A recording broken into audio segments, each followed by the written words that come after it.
Hello my students, आप सभी का स्वागत है। स्टूडेंट्स, आप लोगों के एग्जाम को देखते हुए मैं लाया हूं आपके लिए बीपीएससी 134 का मोस्ट इम्पोर्टेंट क्वेश्चन आंसर, जिसका टाइटल है अंतर्राष्ट्रीय संबंध एवं एक परिचय। ठीक। ये मोस्ट इम्पोर्टेंट क्वेश्चन आंसर इसलिए है क्योंकि इसमें 5 साल के अकॉर्डिंग सबसे most repeated and most important question answer को लिया गया है। एंड इग्नू जून एग्जाम 2026 और दिसंबर एग्जाम 2026 के लिए ये वीडियो बहुत इंपॉर्टेंट है और ये नोट्स बहुत इंपॉर्टेंट है। आप चैनल में न्यू हो, चैनल को सब्सक्राइब कर लीजिए और कोई भी डाउट हो तो डायरेक्ट इंस्टा में मैसेज करके पूछ सकते हैं।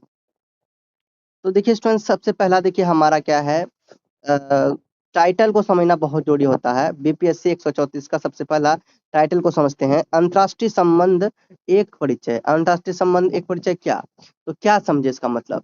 तो अंतर्राष्ट्रीय संबंध वह विषय है जिसमें एक देश का दूसरे देश के साथ संबंध पढ़ा जाता है। अंतर्राष्ट्रीय संबंध मतलब पूरा वर्ल्ड के अकॉर्डिंग, इंटरनेशनल के अकॉर्डिंग। तो इंटरनेशनल रिलेशंस को समझने में हमें मदद करता है। समझ में आ गया इंटरनेशनल। जैसे मान लो कि हमारे एक कोई पाकिस्तान से है, कोई इंडिया से है, तो वो आपस में चैट इंस्टा से जुड़ रहे हैं। ठीक है, व्हाट्सएप क्या कहते हैं, और भी कई प्लेटफॉर्म से वहां से जुड़ रहे हैं। ठीक, फेसबुक से जुड़ रहे हैं। अमेरिका का, अगर अमेरिका से बात, अमेरिकन किसी लड़का से लड़की से बात करना हो तो भी वो आप लोग नेट के माध्यम से जुड़ सकते हैं, बात कर सकते हैं कि नहीं। बहुत सारे प्लेटफॉर्म, बहुत सारे सोशल मीडिया के जरिए आप जुड़ सकते हैं। और बिजनेस की बात करो तो बिजनेस अब पूरा वर्ल्ड में हो रहा है ना। कहीं मान लो आप इंडिया में कोई बड़ा बिजनेस स्टार्ट किए, ऐसा बिजनेस स्टार्ट किए जो पूरा दुनिया में चल सकता है, तो वो चल जाएगा। ठीक है, वो ऑनलाइन आप पूरा दुनिया में ही घर बैठे कर सकते हो। ठीक है, इंटरनेशनल शांति और सहयोग का हाथ बढ़ाया। युद्ध और संघर्ष पर, कभी देखो युद्ध और संघर्ष में साथ दे एक दूसरे को दे रहा है। यहाँ पे संधियां देखने को मिलता है, अंतर्राष्ट्रीय संगठन देखने को मिलता है। तो ये क्या है, अंतर्राष्ट्रीय संबंध है ना, इसमें यही सब होता है। तो देश विदेश के बारे में हम लोग यहाँ पर समझेंगे, देश विदेश के संबंधों को समझेंगे, ध्यान से देखिएगा। तो पहला प्रश्न ही है आपका, अंतर्राष्ट्रीय संबंधों को समझने के लिए किन्हीं दो उपागमों की क्या कीजिए, व्याख्या कीजिए। यहाँ पर आपको उपागम का मतलब अगर समझना हो तो देखिए ध्यान रखिएगा, उपागम का मतलब होता है किसी भी विषय को समझने या फिर उसका अध्ययन करने का तरीका। ठीक है, मतलब कि हम लोग अंतर्राष्ट्रीय संबंधों को अलग अलग कोई भी दो एग्जाम्पल्स के थ्रू ना समझ सकते हैं। ठीक, चलिए। अंतर्राष्ट्रीय संबंधों को समझने के लिए विभिन्न उपागम तरीके अपनाए जाते हैं। इनमें दो प्रमुख उपागम हम लोग इस प्रकार दे सकते हैं। यथार्थवाद का, पहला यथार्थवाद का। तो यह उपागम शक्ति और राष्ट्र हित को केंद्र में रखता है और इसके अनुसार अंतर्राष्ट्रीय राजनीति अराजक होती है, जहाँ कोई सर्वोच्च सत्ता नहीं होता है ना। तो अंतर्राष्ट्रीय संबंध के अकॉर्डिंग देखा जाए तो कोई सर्वोच्च सत्ता नहीं होता। प्रत्येक राज्य अपनी सुरक्षा और शक्ति बढ़ाने के लिए कार्य करता है। मतलब हर देश अपना शक्ति बढ़ाने के लिए, सुरक्षा बढ़ाने के लिए कार्य करता है। यहाँ पर कोई बड़ा शक्ति ये नहीं कि भाई अब इंटरनेशनल के अकॉर्डिंग देखा जाए बहुत बड़ा शक्तिशाली देश तो वही सब पर दोष जमा, ऐसा नहीं। और संघर्ष और युद्ध को यह स्वाभाविक मानता है और ये मार्गेनथाउ इसके प्रमुख विचारक थे, जिन्होंने शक्ति संतुलन को क्या कर दिया, महत्वपूर्ण बताया। दूसरा, यहाँ पर उदारवाद के अकॉर्डिंग देखा जाए तो यह उपागम सहयोग, शांति और अंतर्राष्ट्रीय संबंध संस्थाओं की भूमिका पर जोर देता है। तो उदारवाद एक विचार है, तो इसके अकॉर्डिंग जो अंतर्राष्ट्रीय संबंध को शांति और अंतर्राष्ट्रीय संस्थाओं की भूमिका पर जोर दिया है। उनके अनुसार राज्य केवल शक्ति ही नहीं बल्कि आर्थिक विकास और आपसी निर्भरता को भी महत्व देते हैं। ठीक है, तो क्या कह रहे हैं कि अलग अलग राज्य जो है कि सिर्फ शक्ति ही नहीं रहते हैं, वो हर चीज पर देखते हैं ना, समाज को देखते हैं, हर चीज को देखते हैं। संयुक्त राष्ट्र जैसी संस्थाएं शांति बनाए रखने में सहायक होती है।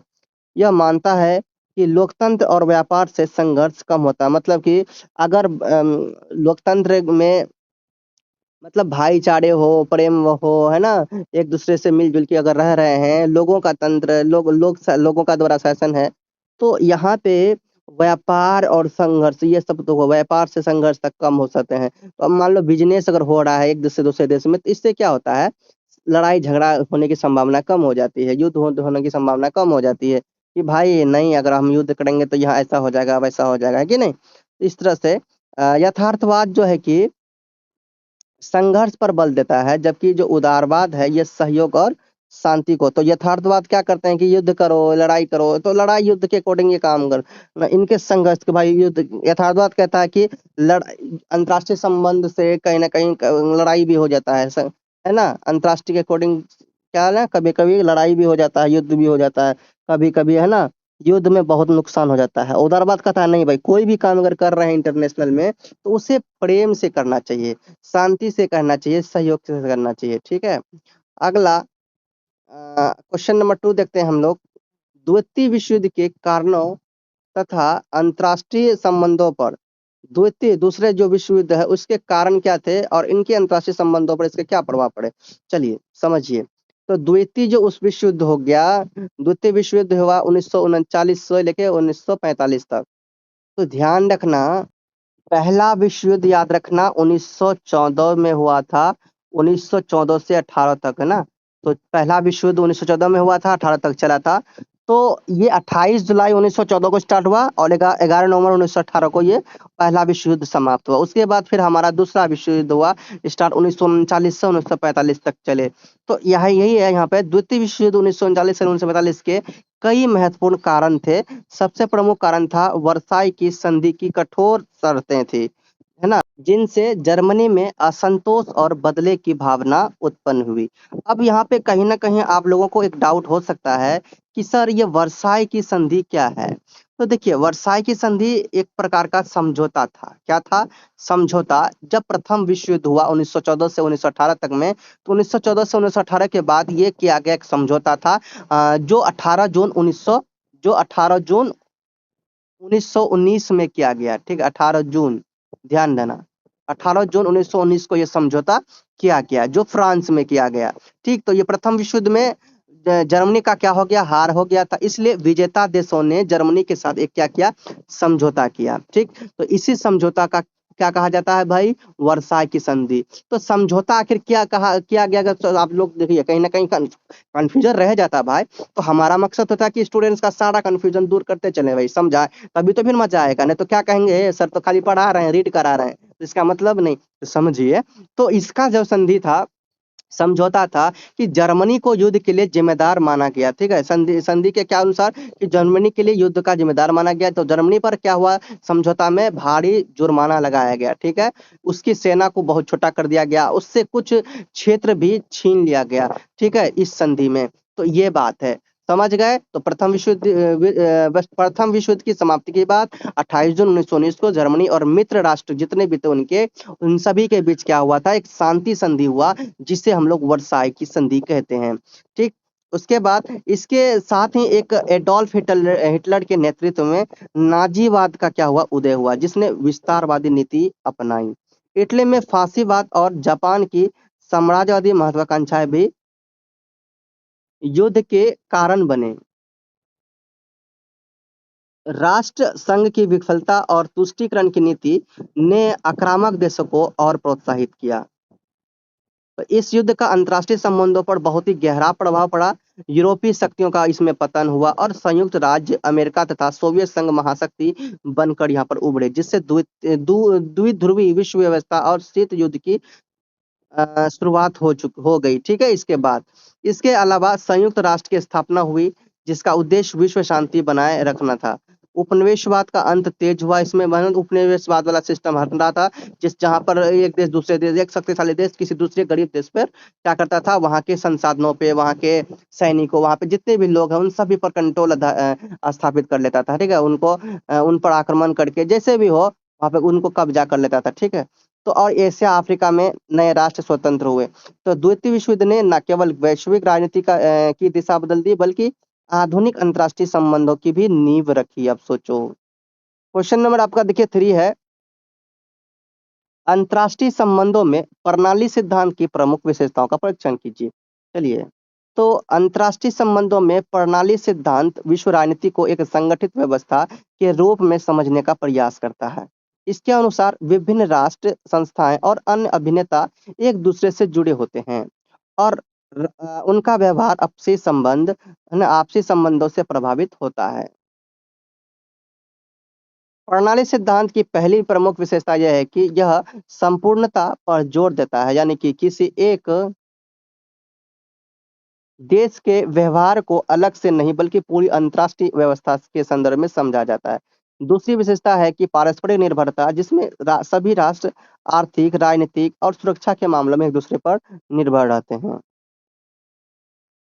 तीसरी विशेषता है तीसरी विशेषता इनपुट आउटपुट विश्लेषण है, जिसे डेविड स्टर्न ने स्पष्ट किया। इसके अनुसार बाहरी दबाव जैसे मांग और समर्थन नीतियों को प्रभावित करते हैं। ये चौथी विशेषता संतुलन है, जिसमें प्रणाली स्थिरता बनाए रखने का क्या करते हैं, प्रयास करती है, चाहे वो संकट या फिर संघर्ष क्यों ना हो, है ना। तो प्रणाली सिद्धांत गतिशीलता को भी मान्यता देता है, यानी अंतर्राष्ट्रीय व्यवस्था समय के साथ बदलती रहती है। इस प्रकार यह सिद्धांत अंतर्राष्ट्रीय संबंधों को व्यापक, वैज्ञानिक और संरचनात्मक दृष्टि से संरचनात्मक दृष्टिकोण से समझने में सहायक होता है। क्वेश्चन नंबर हमारा 3 कंप्लीट था। क्वेश्चन नंबर 4 देखते हैं।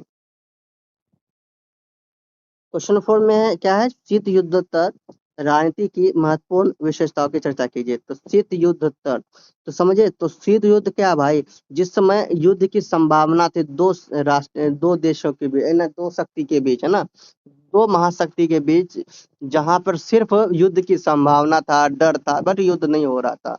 तो यहाँ पे क्या, एक यूएसएसआर, ठीक है, ये क्या था भाई, यूएसएसआर, दूसरा यूएसए, ठीक है, यूएसएसआर और यूएसए, इन दोनों के बीच शीत युद्ध चल रहा था, ठीक है, दोनों महाशक्ति के बीच। और यूएसएसआर की बात करें तो इनके साथ कई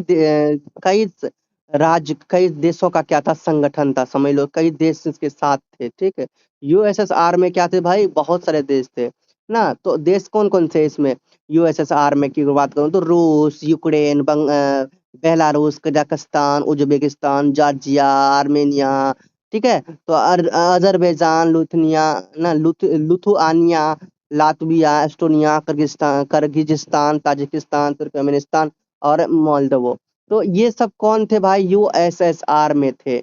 और अगर बात करूं यूएसए की, भाई ये अकेला सबसे बड़ा पावरफुल था, ये जो है ना अकेला था, है ना। लेकिन इनके साथ जो थे, इनके समर्थन में, मतलब समर्थन की बात नहीं करो, इनसे सहमत जो थे, वो थे आपके, समझ में आ रहा है, वो थे आपके यूनाइटेड किंगडम, फ्रांस, है ना, जर्मनी, इटली, जापान और कई अन्य देश भी इनके साथ में थे।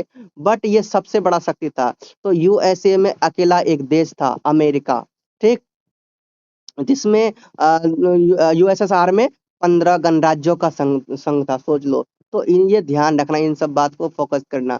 तो भाई अपने आप में बहुत बड़ा ताकतवर था, है ना, समय अपने आप में ये बहुत बड़ा शक्तिशाली था। तो ये जो है कि यूएसएसआर और यूएसए की बात करूं तो यूएसएसआर जो है कि, तो यूएसएसआर हमेशा साम्यवाद पर बात करता था, कम्युनिज्म पर बात करता था, ठीक है। लेकिन ये जो कि अमेरिका जो है, यूएसए जो है, ये हमेशा पूंजीपति का समर्थक था, ठीक। कह रहा है कि जो पूंजीपति है वही कुछ भी कर सकता है, वो अच्छा जीवन जी सकता है, वही मतलब जो भी कुछ कर सकता है वो पूंजीपति कर सकता है। तो मैंने ये साइड से मैंने आप लोगों को बता दिया, तो ये याद रखना, ठीक। चलो, तो 1991 में शीत युद्ध समाप्त होने के बाद विश्व राजनीति में महत्वपूर्ण परिवर्तन हुए। सबसे प्रमुख विशेषता, एक ध्रुवीय विश्व व्यवस्था का उदय हुआ, जिसमें संयुक्त राज्य अमेरिका एकमात्र महाशक्ति बनकर उभरा, है कि नहीं, जैसे मैंने आपको बताया। और इसके साथ ही वैश्वीकरण की प्रक्रिया तेज हो गई, जिससे देशों के बीच आर्थिक, सांस्कृतिक और तकनीकी संबंधों में वृद्धि हुई। इस काल में अंतर्राष्ट्रीय संस्थाओं जैसे कि संयुक्त राष्ट्र, विश्व व्यापार संगठन और अंतर्राष्ट्रीय मुद्रा कोष की भी भूमिका अधिक महत्वपूर्ण हो गई। साथ ही क्षेत्रीय संगठन, साथ ही समझिए, क्षेत्रीय संगठन जैसे कि यूरोपीय संघ का विकास हुआ, ठीक है। तो शीत युद्धोत्तर काल में, तो शीत युद्धोत्तर काल में क्या हुआ भाई, यूरोपीय संघ का विकास हुआ। तो शीत युद्धोत्तर काल में नए सुरक्षा खतरे भी सामने आ गए, जैसे कि आतंकवाद ना। तो ये इसमें जहाँ की 11 सितंबर 2001 में हमले भी हुआ था, और साइबर अपराध, ये सब भी सामने आ गया। इस दौरान लोकतंत्र में मानवाधिकार को क्या मिला, बढ़ावा मिला, परंतु कई देशों में अस्थिरता और संघर्ष इसमें जारी रहे। ये सब बातें हैं। क्वेश्चन नंबर आपका 5 है, अंतर्राष्ट्रीय संबंधों के अध्ययन के लिए मार्क्सवादी दृष्टिकोण की क्या कीजिए, चर्चा कीजिए।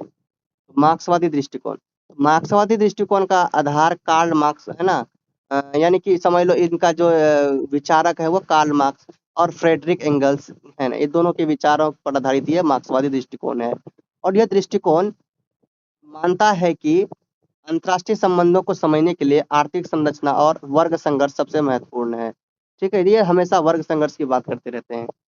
और वर्ग संघर्ष में क्या, जैसे कि जाति पाति हो गया, ऊंच नीच हो गया, गरीब अमीर हो गया, ठीक है, तो इनके संघर्ष के बारे में जमींदार किसान हो गया, इनके संघर्ष के बारे में ही बात करते रहते हैं। ठीक है, मार्क्सवाद के अनुसार विश्व राजनीति का मूल कारण पूंजीवाद है, जिसमें विकसित पूंजीवादी देश विकासशील देशों पर शोषण करते हैं। ठीक है, तो ये क्या कहते हैं भाई, तो विकसित यानी एक विकसित दर और दूसरा विकासशील देश। ठीक है, तो मार्क्सवादी के अनुसार क्या होता है, मार्क्सवादी क्या कहते हैं, जो पैसा वाला है, जो पूंजीपति है, वही पूरा दुनिया में राज कर सकता है, वो पूरा दुनिया में कुछ भी जो चाहे वो कर सकता है। लेकिन जो पूंजीपति नहीं है, जो गरीब है, तो ये सब कुछ नहीं कर सकता। यहाँ पे आपका दिया है एक विकसित देश और एक विकासशील देश। तो यहाँ विकसित विकसित देश कौन सा हो जाएगा, विकसित देश होगा जैसे अमेरिका, ये विकसित देश है, जहाँ पे प्रत्येक व्यक्ति की जो आय होती है वो बहुत अधिक होती है। और विकासशील देश वो होता है ना जहाँ गरीबी है, अभी भी गरीबी है, जहाँ पे लोग होते हैं, व्यक्तियों की आय निश्चित नहीं, मतलब कोई बहुत गरीब है तो कोई अमीर बहुत है, तो इस तरह से यहाँ पर हो रहा है, समझ में आ रहा है। तो यहाँ पे ऐसा सिचुएशन ज्यादा देखने को मिलता है, वो विकासशील देश होता है। और विकसित देश ऑलरेडी विकसित है ना, विकास क्या होता है। इस विचार को आगे बढ़ाते हुए व्लादिमीर लेनिन ने साम्राज्यवाद को पूंजीवाद का अंतिम चरण बताया, जहां शक्तिशाली देश कमजोर देशों पर आर्थिक और राजनीतिक नियंत्रण स्थापित करते हैं। मार्क्सवादी दृष्टिकोण यह भी मानता है कि अंतर्राष्ट्रीय संघर्षों का मुख्य कारण वर्ग संघर्ष और संसाधनों के आसमान असमान वितरण में निहित है। इसके तहत बहुराष्ट्रीय कंपनियों और वैश्विक संस्थानों की भूमिका भी आलोचनात्मक रूप से देखी जाती है।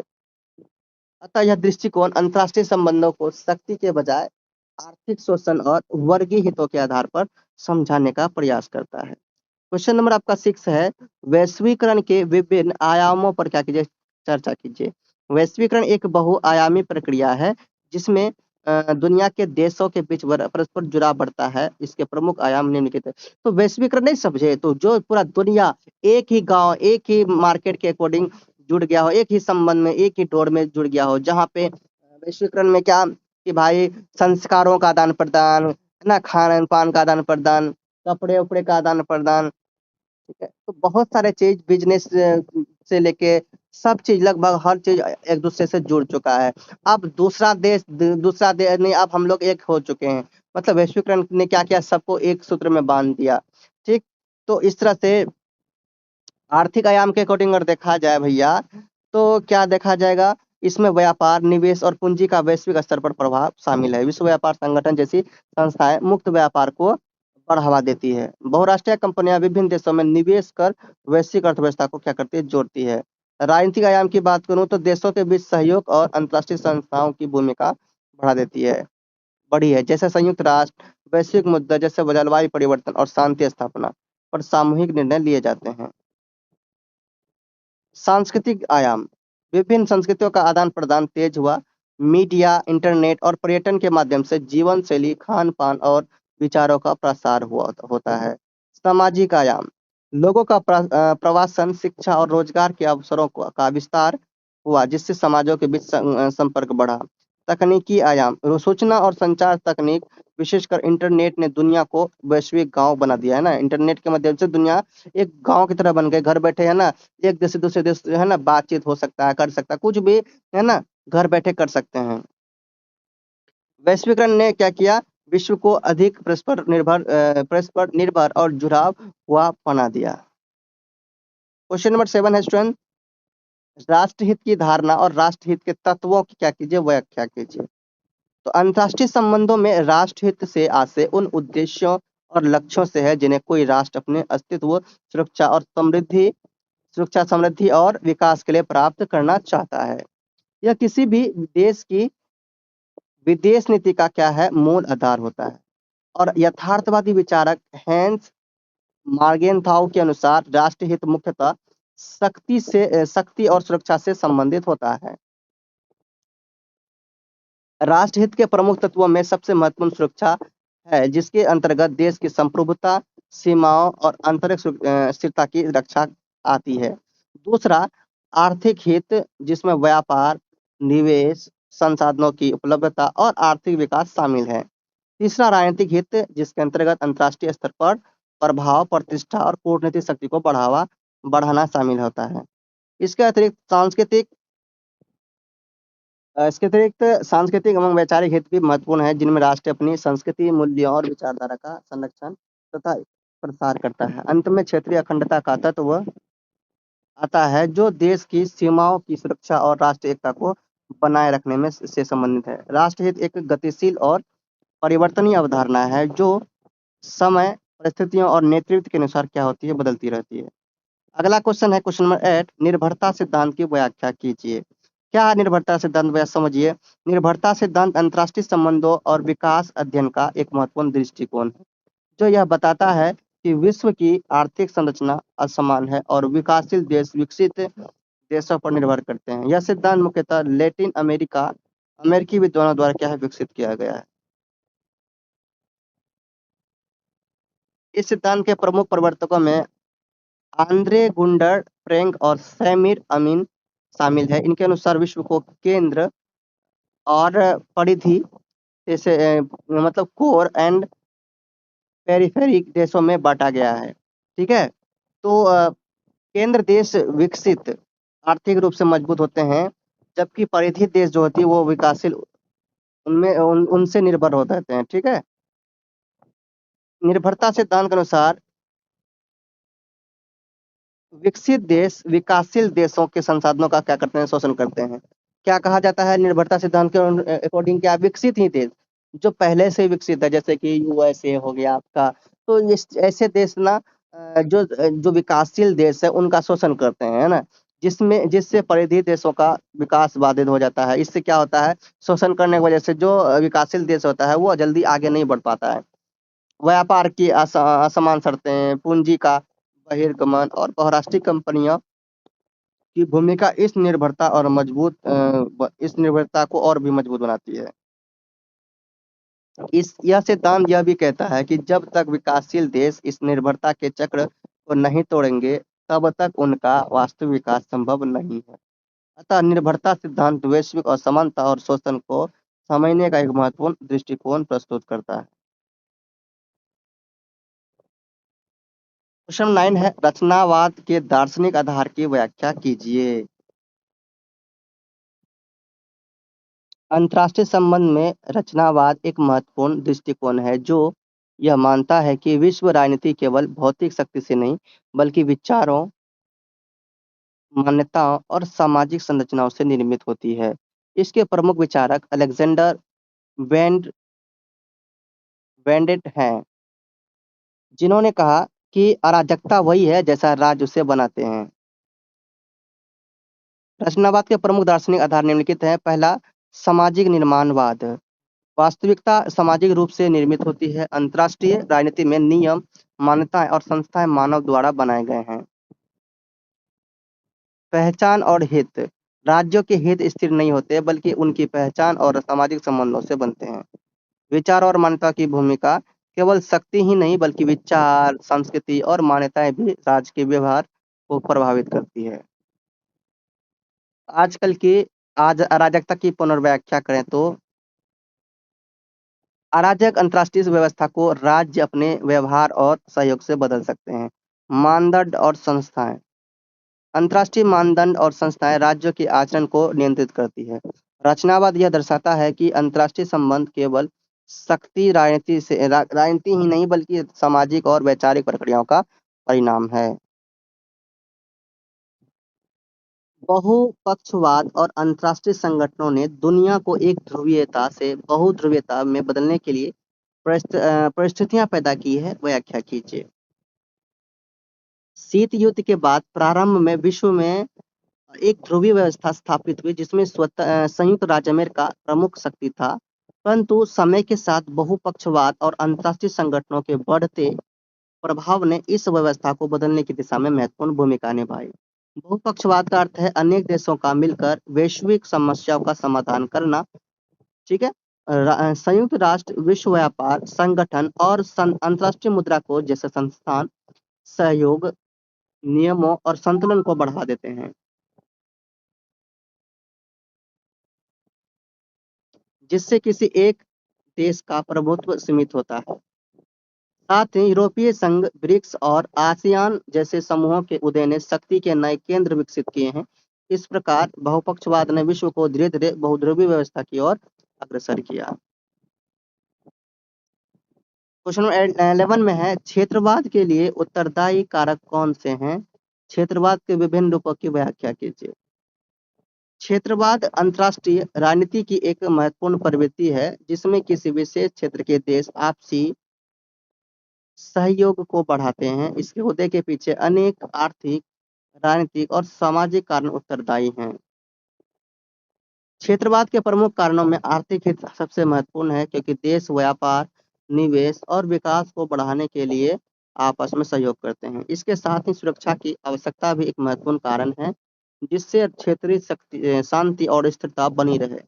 वैश्वीकरण के बढ़ते प्रभाव ने देशों को संगठित होकर प्रतिस्पर्धा करने के लिए प्रेरित किया है। इसके अलावा सांस्कृतिक समानता जैसे साझा इतिहास, भाषा और परंपराएं देशों को एक दूसरे के करीब लाती है। राजनीतिक दृष्टि से भी देश अंतर्राष्ट्रीय मंच पर अपनी सामूहिक शक्ति बढ़ाना चाहते हैं।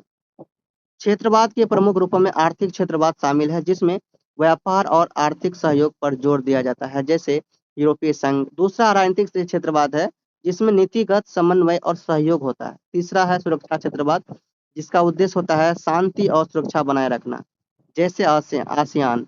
इसके अलावा सांस्कृतिक क्षेत्रवाद भी इसमें सांस्कृतिक क्षेत्रवाद भी होता है, जिसमें क्या होता है कि सांस्कृतिक समानताओं के आधार पर सहयोग विकसित होता है। इस प्रकार क्षेत्रवाद आधुनिक विश्व राजनीति में सहयोग और विकास का महत्वपूर्ण साधन है। क्वेश्चन 12 है, अंतर्राष्ट्रीय संबंधों में यथार्थवादी दृष्टिकोण की व्याख्या कीजिए। यथार्थवादी दृष्टिकोण अंतर्राष्ट्रीय संबंधों का एक महत्वपूर्ण सिद्धांत है, जो मानता है कि विश्व राजनीति का आधार शक्ति, हित और सुरक्षा है। इसके अनुसार अंतर्राष्ट्रीय व्यवस्था अराजक होती है क्योंकि कोई केंद्र सत्ता नहीं होती। इस दृष्टिकोण में राज्य को सबसे महत्वपूर्ण इकाई माना जाता है और प्रत्येक राज्य अपने राष्ट्र हितों की पूर्ति के लिए कार्य करता है। राष्ट्र हित का नया मुख्य उद्देश्य शक्ति प्राप्त करना और सुरक्षा बनाए रखना होता है। इस विचार के प्रमुख समर्थक हैंस मार्गेनथाउ है। यथार्थवाद के अनुसार नैतिकता की अपेक्षा शक्ति संतुलन अधिक महत्वपूर्ण है। राज्य अपनी सुरक्षा के लिए गठबंधन बनाते हैं और एक दूसरे से प्रतिस्पर्धा करते हैं, इसीलिए अंतर्राष्ट्रीय संबंधों में संघर्ष और अस्थिरता बनी रहती है।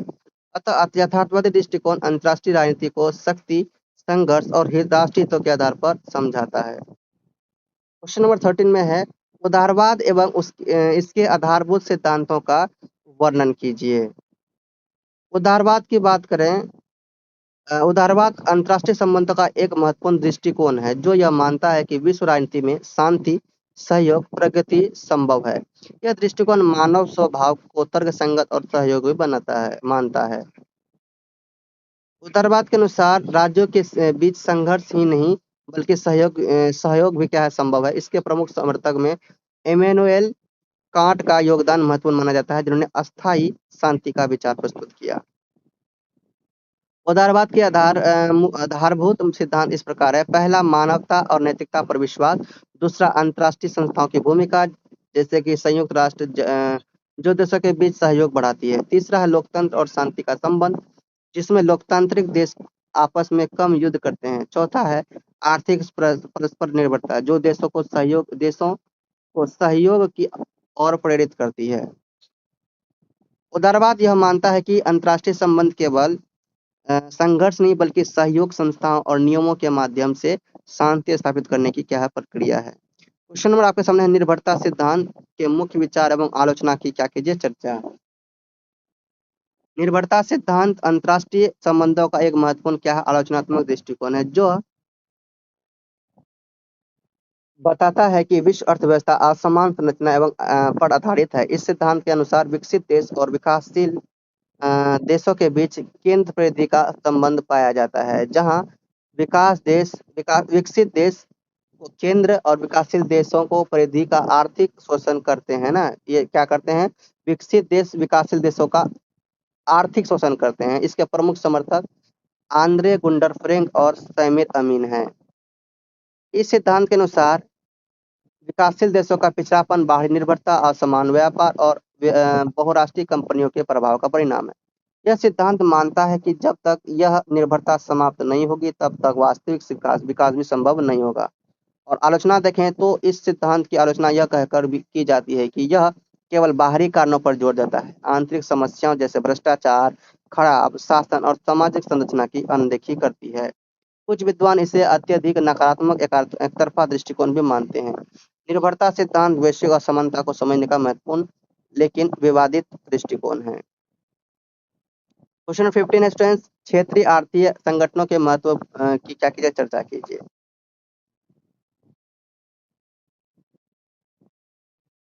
क्षेत्रीय आर्थिक संगठन वे संस्थाएं हैं जो किसी विशेष क्षेत्र के देशों के बीच आर्थिक सहयोग, व्यापार और विकसित को बढ़ावा देती है। इन संगठनों का अंतर्राष्ट्रीय आर्थिक व्यवस्था में क्या है, विशेष महत्व है। इनका सबसे महत्वपूर्ण योगदान व्यापार में वृद्धि करना है, जिससे सदस्य देशों के बीच आयात निर्यात सस्ता आसान और सस्ता हो जाता है। इसके साथ ही संगठन आर्थिक विकास और निवेश को भी बढ़ावा देते हैं, जिससे विकासशील जो देश है, विकासशील देशों को लाभ मिलता है। यूरोपीय संघ जैसे संगठन ने यूरोपीय संघ जैसे संगठन ने साझा बाजार और एकीकृत आर्थिक नीतियों के माध्यम से सदस्य देशों की अर्थव्यवस्था को मजबूत किया। इसी प्रकार आसियान ने दक्षिण पूर्व एशिया में आर्थिक सहयोग को क्या किया, बढ़ावा दिया। क्षेत्रीय क्षेत्रीय आर्थिक संगठन वैश्विक प्रतियोगिता में सामूहिक शक्ति प्रदान करते हैं और देश को अंतर्राष्ट्रीय बाजार में मजबूत बनाते हैं। साथ ही ये आर्थिक असमानता कम करने और क्षेत्रीय स्थिरता बनाए रखने में भी सहायक होते हैं। क्षेत्रीय आर्थिक संगठन वैश्वीकरण के युग में देशों के आर्थिक विकास और सहयोग का महत्वपूर्ण माध्यम है। क्वेश्चन नंबर आपका 16 है, रचनावाद के दार्शनिक आधार का वर्णन कीजिए। रचनावाद अंतर्राष्ट्रीय संबंधों का एक आधुनिक दृष्टिकोण है जो यह मानता है कि विश्व राजनीति केवल शक्ति या फिर भौतिक तत्वों से नहीं बल्कि विचारों, मान्यताओं और सामाजिक संरचनाओं से निर्मित होती है। इसके प्रमुख विचार अलेक्जेंडर वेंडेन अलेक्जेंडर वेंडेड है। रचनावाद का पहला दार्शनिक आधार सामाजिक निर्माणवाद है, जिसके अनुसार अंतर्राष्ट्रीय वास्तविकता मानव समाज द्वारा निर्मित होती है, ना कि यह स्थायी और प्राकृतिक होती है। दूसरा आधार पहचान और हितों का निर्माण है, जिससे राज्य हित की पहचान और सामाजिक संबंधों से बनते हैं। तीसरा आधार विचारों की भूमिका है, जो यह बताता है कि विचार, संस्कृति और मान्यताएं राज्यों के व्यवहार को प्रभावित करती है। अगला है इसके अतिरिक्त रचनावाद जो है कि क्या मानता है कि अंतर्राष्ट्रीय अराजकता कोई अस्थायी स्थिति नहीं है, बल्कि राज्यों के व्यवहार और सहयोग से इसका स्वरूप बदल सकता है। रचनावाद यह स्पष्ट करता है कि अंतर्राष्ट्रीय संबंध सामाजिक, वैचारिक और मानवीय निर्माण की प्रक्रिया है, न कि केवल शक्ति संघर्ष की। चलो क्वेश्चन नंबर आपका 17 है, गोर्बाचेव की क्या है, ग्लासनोस्ट एवं पेरेस्ट्रोइका नीति का क्या किया, वर्णन किया। देखिए स्टूडेंट्स, कितने सारे मैंने मोस्ट इंपोर्टेंट क्वेश्चन लिए जो आपके एग्जाम में जरूर आते हैं, ठीक है। मेरे सजेस्टेड क्वेश्चन आपके एग्जाम में 100% आ ही जाते हैं, तो आपको डरने की कोई बात नहीं। आप लोगों को जल्दी से, आप लोग देखिए अभी भी पीडीएफ को परचेस नहीं किए हैं, बीपीएससी 134, आप लोग जल्दी जाके पीडीएफ को परचेस कीजिए। ठीक, बहुत सारे स्टूडेंट परचेस किए हैं, आप लोग नहीं किए हैं तो जल्दी कीजिए, मजा आएगा। फिर वीडियो को देखिए, समझिए, परचेस कीजिए और साथ में रिवीजन कीजिए, ठीक है, वीडियो से मजा आएगा। मिखाइल गोर्बाचेव द्वारा 1980 के दशक में सोवियत संघ में दो महत्वपूर्ण सुधार नीतियां की गई, ग्लासनोस्त और पेरेस्ट्रोइका। इनका उद्देश्य सोवियत व्यवस्था में सुधार लाना था। अच्छा, ग्लासनोस्त, तो ग्लासनोस्त इसका अर्थ है खुलापन। इस नीति के तहत सरकार ने अभिव्यक्ति की स्वतंत्रता, प्रेस की स्वतंत्रता और राजनीतिक पारदर्शिता को बढ़ावा दिया। लोगों को सरकार की नीतियों की आलोचना करने की अनुमति मिली। अगला है आपका पेरेस्ट्रोइका, तो इसका अर्थ होता है पुनर्गठन। इसके अंतर्गत सोवियत संघ अर्थव्यवस्था और राजनीतिक प्रणाली में सुधार किए गए हैं। इसमें आर्थिक उदारीकरण, निजीकरण और बाजार में तंत्र के कुछ तत्वों को शामिल किया गया। इस नीतियों का उद्देश्य सोवियत संघ को आधुनिक और मजबूत बनना था, लेकिन इनके परिणाम स्वरूप राजनीतिक अस्थिरता बढ़ी और अंततः सोवियत संघ का विघटन हो गया 1991 के अकॉर्डिंग, है ना। 1991 में ये नीतियां विश्व राजनीति में महत्वपूर्ण परिवर्तन का कारण बनी। क्वेश्चन नंबर आपका है 18 और यहाँ से आपका स्टार्ट होता है टिप्पणी। ठीक, तो टिप्पणी यहाँ से छोटे छोटे क्वेश्चन का आंसर यहाँ पर दिया गया, क्वेश्चन दिया गया जो आपके एग्जाम में आते हैं टिप्पणी, उन सभी टिप्पणी को यहाँ लिया गया है। निर्भरता सिद्धांत में अवधारणाएं। निर्भरता सिद्धांत हम लोग देख चुके हैं, ठीक है, तो ये आप लोग देखिए। अब देखिए टिप्पणी आप लोग वीडियो को रोक कर देखिए। रचनावाद की मुख्य विशेषताएं, संयुक्त राष्ट्र की महत्वपूर्ण उपलब्धियां, विश्व बैंक की भूमिका, सामाजिक रचनावाद, बहुध्रुवीय व्यवस्था, ये सब टिप्पणी पूछे जाते हैं एग्जाम में, ध्यान देना। रोम, बर्लिन, टोक्यो दूरी, पारिस्थितिकी वैश्वीकरण, सामूहिक सुरक्षा, कोरियन युद्ध, शक्ति संतुलन, नव यथार्थवाद। तो चलिए, तो ये सभी आपके मोस्ट इम्पोर्टेंट क्वेश्चन आंसर है, जल्दी देखिए और जाइए पीडीएफ को कहाँ परचेज कीजिए, व्हाट्सएप से, डिस्क्रिप्शन में व्हाट्सएप नंबर दिया हुआ है और ये पीडीएफ व्हाट्सएप में ले लीजिए। मिलते हैं नेक्स्ट वीडियो में, बाय। जनस प्लेस से बोलिए प्रेम से रहो, प्रेम से पढ़ो, प्रेम से बोलो and don't forget to subscribe.